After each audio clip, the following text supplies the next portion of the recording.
19-20 ғасырдың басындағы қазақ халқының демократиялық қозғалыстары туралы баяндалады. Яғни Алаш партиясының құрылуы, Қарқаралы петициясы және 1916 жылғы ұлт азаттық көтерілістер.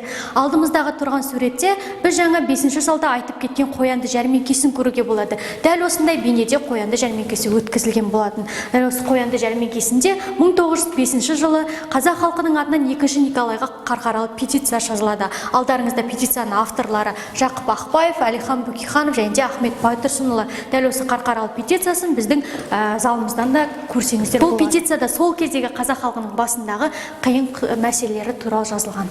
Келесі кезекте 1916 жылғы ұлт азаттық көтерілістер туралы баяндалады. 1914 жылға Ресей қатысқан бірінші дүниежүзілік соғыс қазақтардың басына өте ауыр болып тиеді. Яғни осының негізінде 1916 жылы 25 маусымда шетелдіктерді жұмысқа тарту заңы қабылданады. Осының негізінде қазақтар мен Орта Азия халықтары орыс отаршылдарына қарсы көтеріліс ұйымдастырады.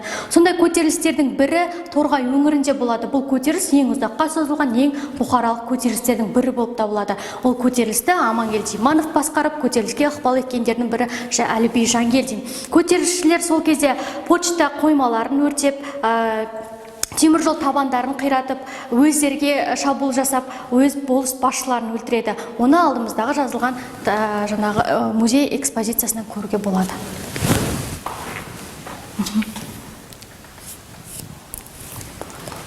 Осындай 1916 жылғы ұлт азаттық көтерілістерінің кезінде қолданылған қару-жарақ үлгілерін көруге болады. Жалпы 1916 жылғы ұлт азаттық көтерілістердің болу себебі, бірден-бір себебінің бірі азаттықтың жаршысы болған, халықтың көзайымы болған Алаш партиясының құрылуы еді.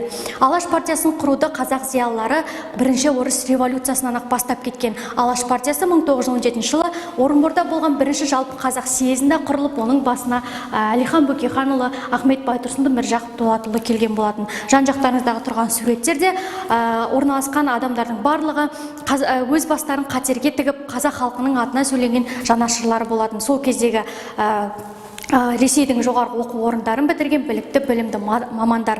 Алаш партиясы тарап кеткеннен кейін бұл кісілердің барлығы Сталиннің қуғын-сүргініне ұшырап, жазықсыздан жазылып атылып кеткен болатын. Оның барлығын біз алдымызда арналған залда айтып кететін боламыз. Сонымен қатар алдарыңызда сіздер баспа машинасын көруге болады. Яғни баспа машинасы қазіргі принтер мен компьютердің алмастырушысы, басып бірден шығарып отырған. Сондай аппараттардың бірі Морзе аппараты. Яғни бұл Морзе аппараты қазіргі біздің mail-ру мен факстың алмастырушысы десек те болады. Яғни бұл Морзе аппаратына тек қана өтір мен тире болған, осы екі таңба арқылы бір-бірімен хат алмасып отырған.